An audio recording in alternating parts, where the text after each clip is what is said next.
Halo semuanya, selamat datang di The Lawyer. Tentunya masih bersama saya Pablo Benua, hanya di channel YouTube Ray Utami dan Benua. Kali ini kita akan membuka The Lawyer dengan mengundang salah satu orang yang mungkin bertanya-tanya orang ya, ini sebenarnya settingan nggak sih perceraiannya Pablo dan Ray ini gitu. Dan itu harus kita tanya langsung sama orangnya. Dan sekarang di sini sudah ada Ray Utami, salah satu istri yang hampir saya ceraikan.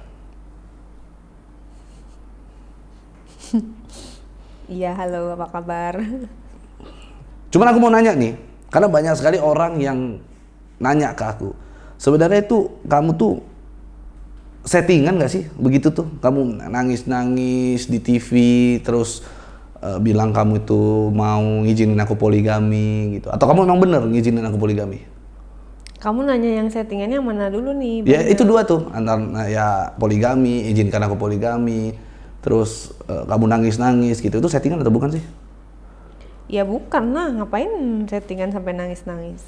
Kalau poligaminya? Poligami juga ngapain harus kayak gitu sampai poligami? Berarti aku bener dong, boleh poligami? Ya boleh. Bener nih.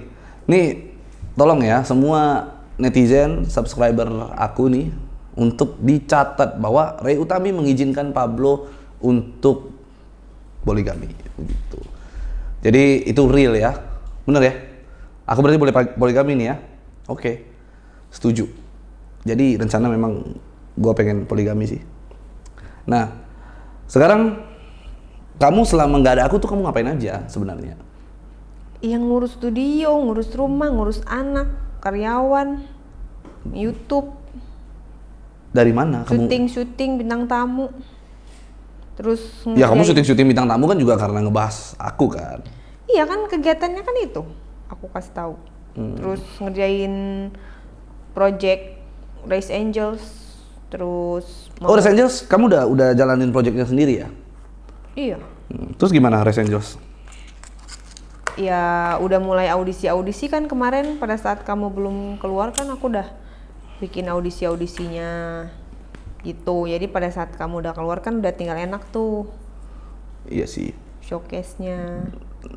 Nah, ini di luar dari Res Angels lah. Ini tadi belum saatnya membahas Res Angels. Nanti aku jelasin apa itu Res Angels. Nah, cuman aku masih penasaran nih. Selama kamu mondar-mandir di TV, statement-statement kamu tuh emang bener-bener dari kamunya atau ada yang ngajarin kamu sih? Kalau aku boleh tanya. Ngajarin? Mm-mm. Enggak lah, Hmm? enggak lah, Ada dong pasti. Nggak mungkin nggak ada. enggak ada. Karena bahasa-bahasa kamu itu aku sangat kenal kamu kan. Aku kan kenal kamu itu sudah sejak lama begitu. Aku kenal kamu itu udah sejak lama sehingga aku tahu banget kamu itu nggak bisa mengeluarkan kalimat-kalimat seperti itu. Contohnya? Ya kayak contohnya kamu bilang setiap voice note kamu mengumbar itu di YouTube, kamu bikin video, lalu setiap kamu ngasih statement-statement kayak misalnya kamu izinkan aku poligami, lalu kamu utarakan bahwa ada perempuan yang ngebesuk aku. Menurut aku sih itu ada yang ngajarin kamu gitu. Apa lawyer kamu yang ngajarin si Insang? Enggak. Jujur aja nggak apa-apa. Hmm? Enggak lah, kan semua yang aku perbuat aku bertanggung jawab lah. Jadi yang enggak lah. Mungkin orang ngasih saran, ngasih ini ya wajar, tapi semuanya kan tergantung aku. Aku mau apa enggak menyebut itu ya. Kalau aku mau ya berarti aku memang udah siap. Lalu, cuman kan gini ya, aku kan kenal kamu sudah sejak lama. Setahu aku dari dulu tuh kamu nggak mengizinkan aku tuh poligami. Setiap aku tuh iseng-iseng ngomong sama kamu tuh, sayang aku mau poligami, kamu tuh selalu menolak sebenarnya. Nah, kenapa tiba-tiba alasan kamu mau mengucapkan itu? Kalau kamu bilang nggak ada yang ngajarin ya, alasan kamu tiba-tiba ingin mengucapkan itu, menyatakan itu kan berarti sangat bertolak belakang dengan sikap kamu selama ini ke aku gitu kan. Nah, kira-kira kan kamu tadi bilang nggak ada yang ngajarin. Nah, apa alasannya kamu mengizinkan aku poligami? Kan kamu emang dari dulu selalu ngomong kayak gitu. Lalu, tapi kan dulu kamu nggak pernah ngizinin, kamu kan selalu menolak. Iya, aku kan menolak, tapi kamu selalu ngebahas terus-terusan. Ngebahas terus-terusan, apa itu akan membuat kamu mengizinkan poligami? Karena kalau kamu memang mengizinkan poligami, harusnya waktu di Polda aku pernah ngomong sama kamu, sayang aku mau poligami, kamu juga sudah mengiyakan. Tapi waktu di Polda, aku tanya sama kamu, sayang aku mau poligami, kamu malah jawabannya, aku bunuh kamu ngomong bilang begitu. Ya namanya orang lagi di dalam penjara, dua-duanya pasti terganggu lah psikisnya. Jadi belum siap untuk itu. Berarti sekarang kamu izinkan gitu. Alasannya? Yang nggak ada alasan. Masa nggak ada alasan begitu kamu mengizinkan seorang suami yang kamu cintai itu untuk berpoligami, atau kamu udah nggak cinta lagi sampai kamu mengizinkan, ya udahlah terserah, yang penting ada status suami aja begitu. Gimana sih? Coba deh kamu jelasin deh. Ini untuk memperjelas aku tuh arahnya kemana gitu. Kan di apa sih yang waktu aku podcast sama Ashanti kan juga udah aku jelasin di situ kenapa aku mau. Aku nggak suka nonton podcast orang, sumpah.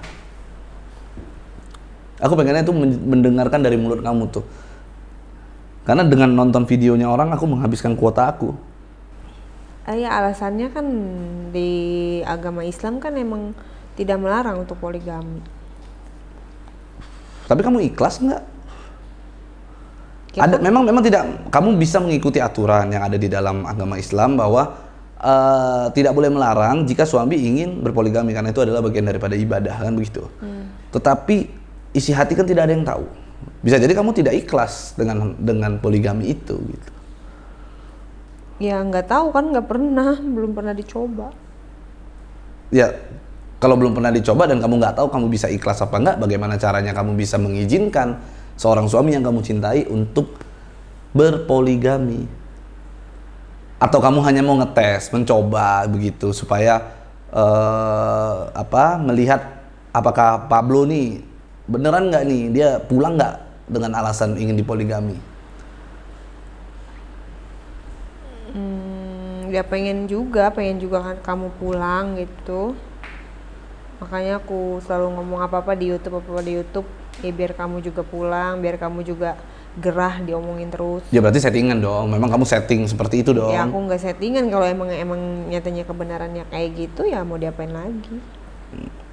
Tapi yakin ya, bukan Insang yang mengajarin kamu ya?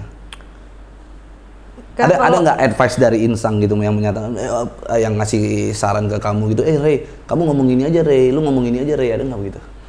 Dia Ada cuma dong. kasih saran ya karena secara dari sisi hukum perceraian tuh kayak gimana, misalnya hak asuh, harta gono gini, terus gugatan, kayak gitu-gitu doang. Nah berarti kamu sudah mempersiapkan dong ketika kalau seandainya aku nanti akan menggugat cerai kamu, berarti kamu sudah mempersiapkan apapun itu dari segi hukum untuk memperjuangkan hak-hak kamu begitu kan?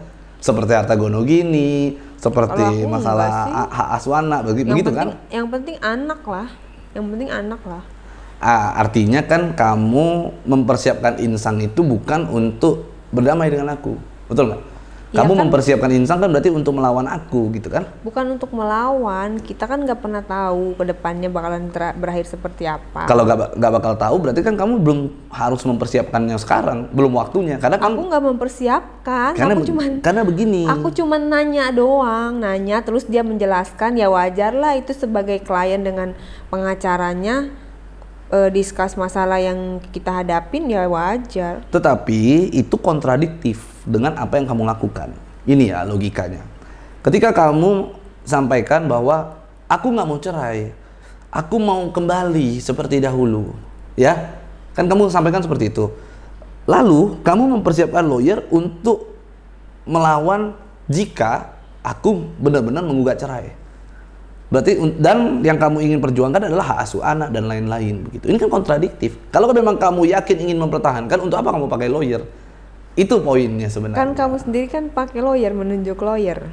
Aku menunjuk lawyer itu untuk menyelesaikan. Berulang kali aku sudah sampaikan, dan Bang Rasman juga dari dulu selalu menyampaikan bahwa ingin mendamaikan, tidak ingin sampai kita itu berpisah. Coba, gimana ceritanya bisa begitu? Coba kamu terangkan.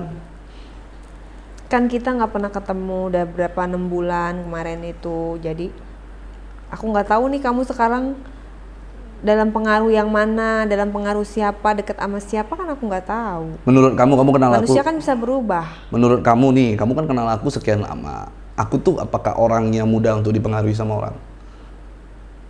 Tergantung situasi dan kondisi. Bukan tiba-tiba gampang dipengaruhi. Kamu sendiri bisa berubah karena apa yang kamu mau gitu. Berarti karena aku sendiri kan? Iya. Bukan karena dipengaruhi orang kan?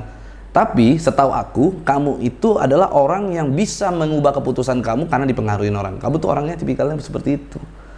Sehingga aku sangat meyakinkan sekali kamu itu dipengaruhi orang. Enggak sama sekali.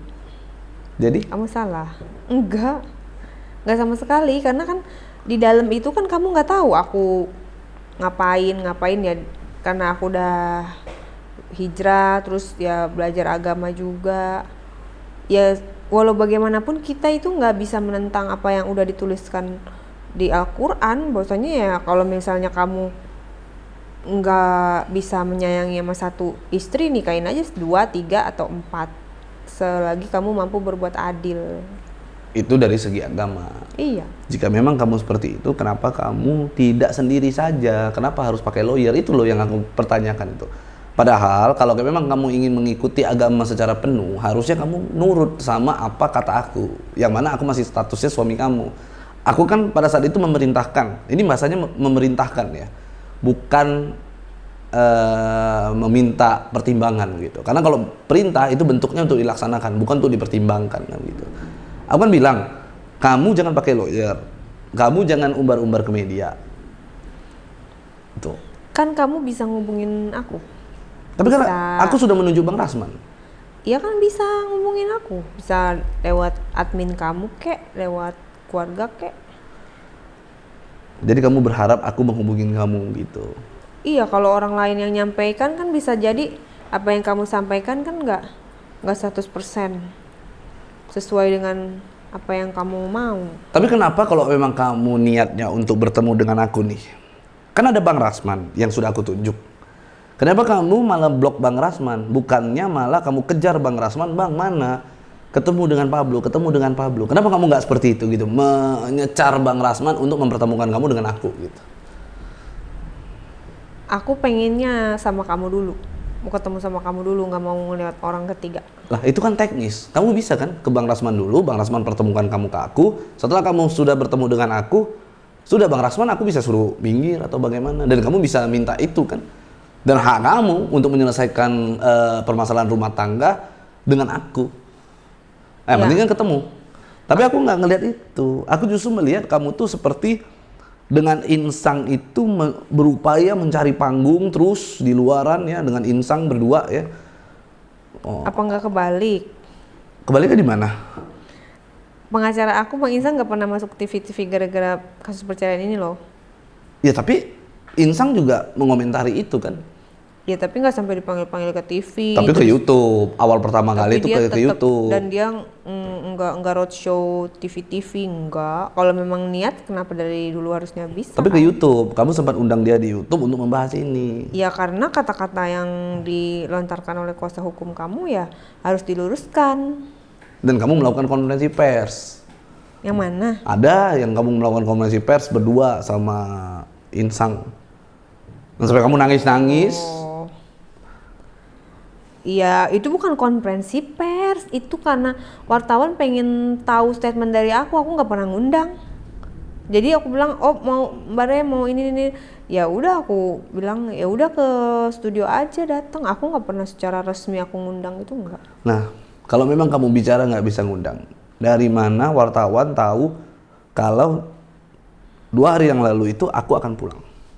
Ya itu beda, kalau yang 2 hari yang lalu ya berarti kan kamu mengundang kan? Mengundang, tapi kalau yang preskon itu, yang preskon sama Bang Insang itu aku nggak ngundang sama sekali. Iya tapi kamu yang terakhir kamu undang kan? Ya iya kan, memang aku juga share di vlog yang voice note kamu itu. Tujuan kamu undang itu apa sih? Biar clear aja. Emang yang meng-clearkan permasalahan kita adalah wartawan? Bukan. Media?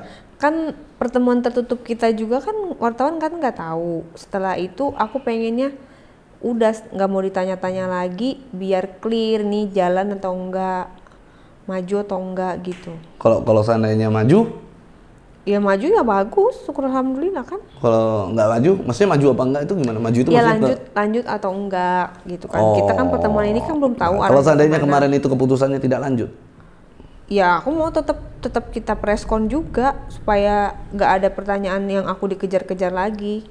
Mendingan sekaligus aja gitu. cuman kan gini, ketika memang itu nanti hasilnya misalnya nih tidak lanjut, kenapa harus diselesaikan di preskon? Kenapa tidak diselesaikan di pengadilan begitu?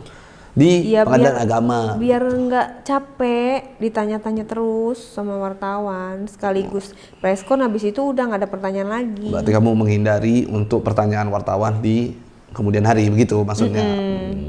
Ya ya ya ya. Gitu loh. Tapi aku selama ini ya banyak sekali wartawan-wartawan nih yang nyari aku dari Instagram gitu, yang nge-DM. Dengan aku nggak tanggapin mereka diem sendiri sih. Nggak pernah ada yang sampai maksa gitu sih. Ya kamu orang nggak tahu tempat tinggal kamu di mana, kamu gak kasih tahu. Sekarang di studio ini wartawan semua udah tahu. Ditongkrongin sampai jam 1 malam, mobil wartawan secara bergantian tiap hari, kan nggak nyaman kayak gitu. Begitu. Kalau kita belum kasih statement kan orang pasti mengharap gitu loh. Jadi ya udah sekalian aja biar besok-besok rumah kita nggak terlalu tiba-tiba datang dari infotainment ini, infotainment itu, aku harus ngomong berkali-kali dengan itu yang sama, dengan statement yang sama, mendingan sekalian aja, maksud aku kayak gitu. Tapi Insang sendiri tahu pada saat kamu mengundang wartawan itu tahu. Bang Insang taunya ya pada saat Bang Pablo katanya mau pulang gitu. Terus ya udah gue datang lah Re, iya datang ayo Bang dampingin gitu aja sih. Gitu. Nah, yang jadi pertanyaan penting ini, yang memang kamu belum sampaikan pada saat kamu di pertemuan kemarin. Isi perasaan kamu yang sebenarnya untuk aku itu gimana sih? Isi perasaan. Dari dulu sama nggak pernah berubah. Apa itu? Ya sayang lah. Nggak pernah berubah? Yakin? Yakin. Tapi tatapan kamu tuh kayak tatapan yang nggak sayang. Emang sayang harus ngeliat dari tatapan? Enggak lah, harus dari perbuatan, tau nggak? Sayang itu tatapan itu bullshit. Orang pertama kali ketemu isi dia ganteng ya, dia cantik, tatapannya nggak berhenti melihat dari pandangan. Tapi kan belum tentu dia orang itu sayang. Kalau kamu bilang kamu sayang dan sayang itu dilihat dari perbuatan nih.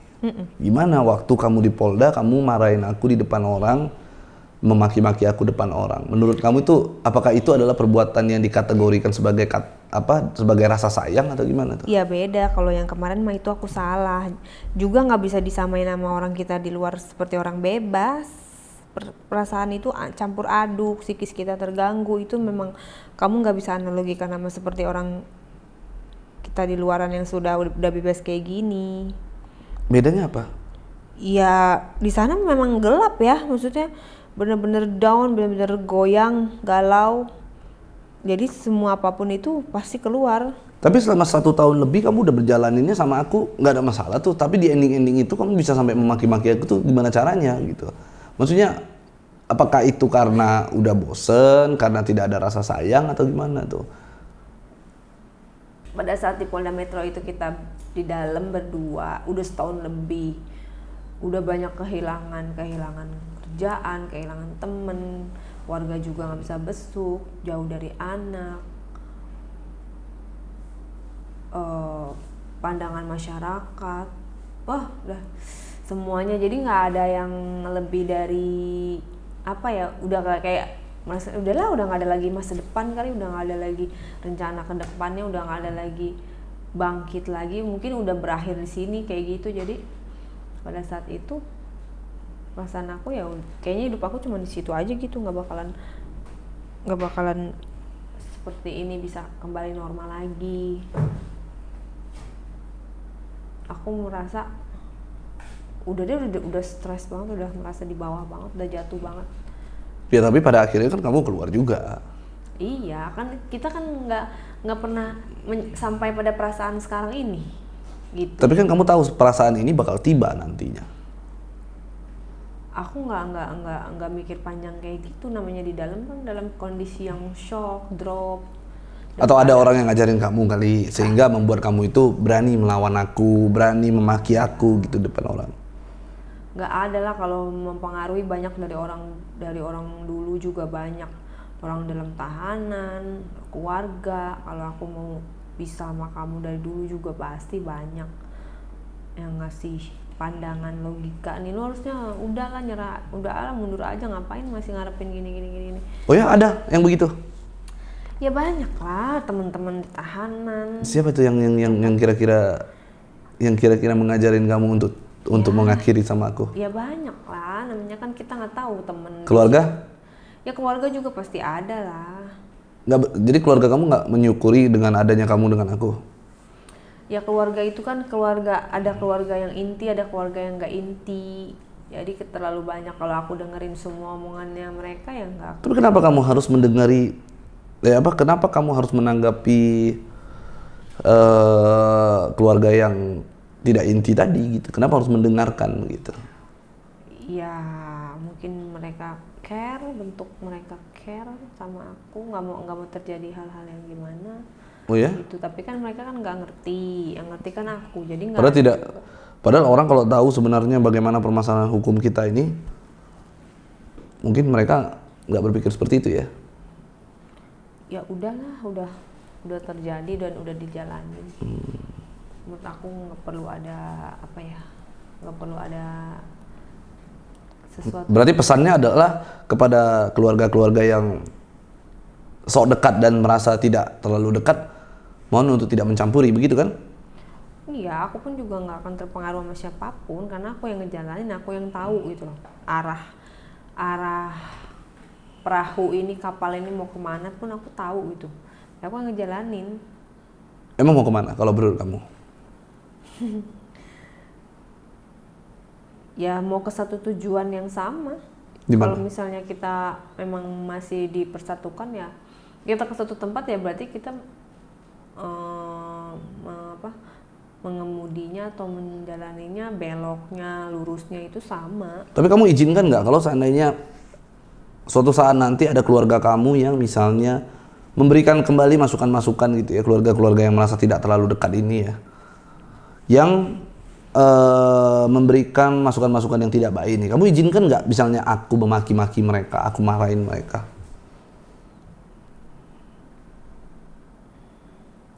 Ya tergantungnya?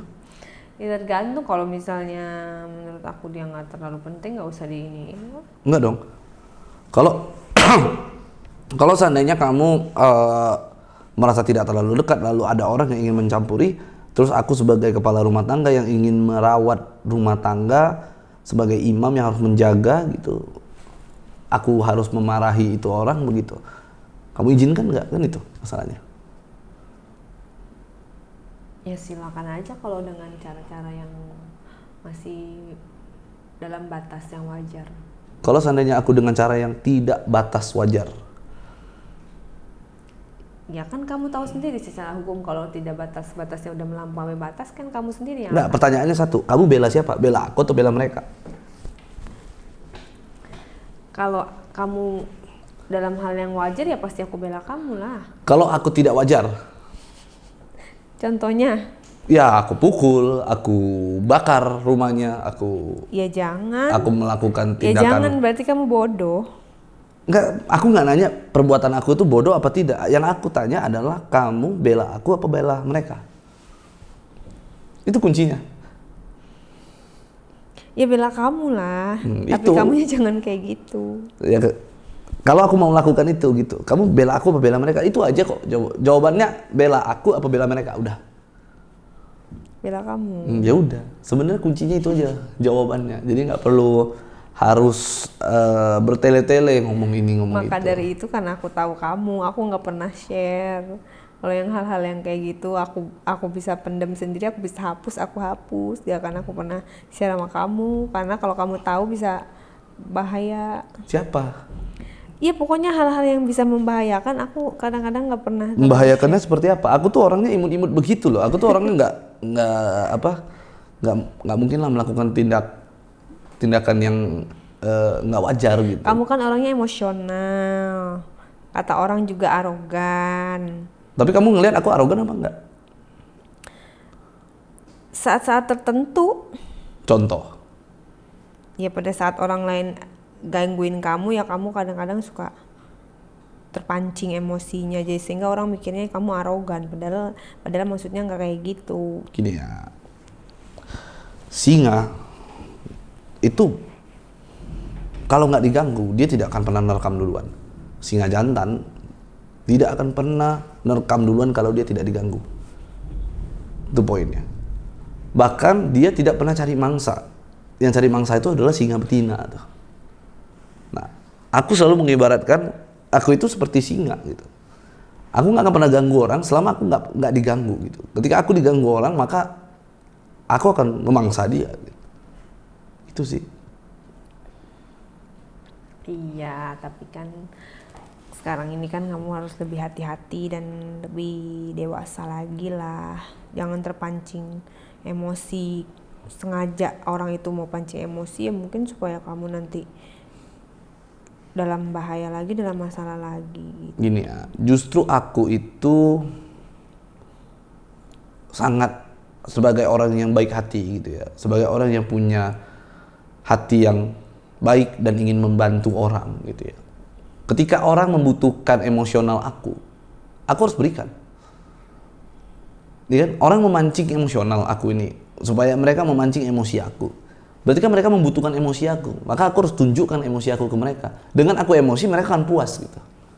Itu sih sebenarnya poinnya. Berarti kan aku poinnya adalah orang yang baik gitu. Ketika ada orang yang membutuhkan emosi aku tuh kasih nih. Lu kan mau gua menunjukkan emosi gua ini gua tunjukin nih. Sehingga dia akan bahagia ketika mendapatkan itu. Ya kan? Justru orang yang egois ketika orang mancing-mancing emosi dia sabar jangan emosi itu adalah orang egois loh. Nah, iya kan? Tapi ada orang yang mancing emosi kita tunjukkan. Ketika kita sudah tunjukkan emosi kita kepada dia, akhirnya dia puas. Oh, dia sudah emosi itu.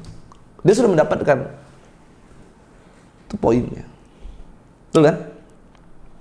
Tapi kamu ngomong-ngomong nih, dengan apa yang kamu lakukan kemarin, perbuatan-perbuatan kamu terhadap aku gitu ya, dengan kalimat-kalimat yang kasar di depan orang, tidak nurut lah. Kira-kira ke depannya, kamu masih bakal mengulangi itu lagi nggak sih? Insya Allah enggak lah. Yakin ya? Insya Allah. Jangan sampai terulang lagi. Karena kalau kamu terulang lagi, mungkin akan lebih parah hasilnya. Oke, jadi kamu sudah janji untuk tidak ulangin lagi. Kita tinggal lihat apakah kamu akan mengulanginya lagi. Dan kita by the way ini masih masih menjalani proses percobaan. Jadi kamu harus ingat, di dalam percobaan ini paling rawan, hati-hati. Kenapa harus pakai percobaan sih? Gini, piring yang sudah pecah untuk menyatukannya lagi itu butuh waktu dan butuh effort, butuh tenaga. Sehingga kita harus melakukan penyesuaian lebih lagi gitu antara kamu dan aku. Ya kan? Berarti emang rasa sayang kamu berkurang gitu? Bukan berkurang. Hilang.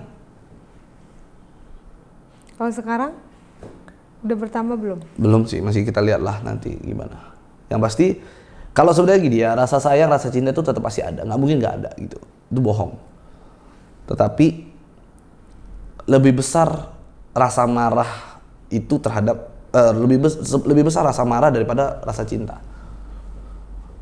Sehingga aku harus meredahkan rasa marah itu. Kalau rasa sayang sama rasa cinta mah tetap.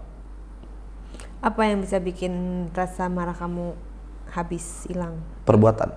Iya, perbuatan seperti Ya perbuatan kamu. Ketika aku dapat memastikan kamu menyesali itu dan kamu tidak akan mengulanginya lagi, disitulah aku yakin bahwa aku harus menurunkan rasa marah gitu. Dan itu secara otomatis, nggak usah ini. Apa poin-poin yang harus aku ini? Nah, yang namanya kesalahan, untuk merubah sebuah kesalahan itu kita harus melakukan introspeksi diri. Kamu harus introspeksi diri. Nggak bisa aku yang sebutkan tuh salah kamu ini, salah kamu ini, salah kamu ini. Karena ketika aku sebutkan, maka kamu itu akan merubah itu atas kemauan aku, bukan kemauan diri kamu sendiri. Tapi kalau kamu introspeksi diri, dengan ada kesalahan-kesalahan yang kamu sadari, maka kamu tidak akan mengulanginya lagi. Itu poinnya. Oke? Oke. Oke. Jadi, itu saja ya obrolan kita hari ini. Masih mencoba-coba tes cam, tetapi ya akhirnya aku mendapatkan sesuatu dari obrolan aku dengan Ray. Semoga hubungan kita menjadi lebih baik. Amin. Itu aja. Oke, sampai ketemu di video selanjutnya. Hanya di The Lawyer with Pablo Benua. Bye.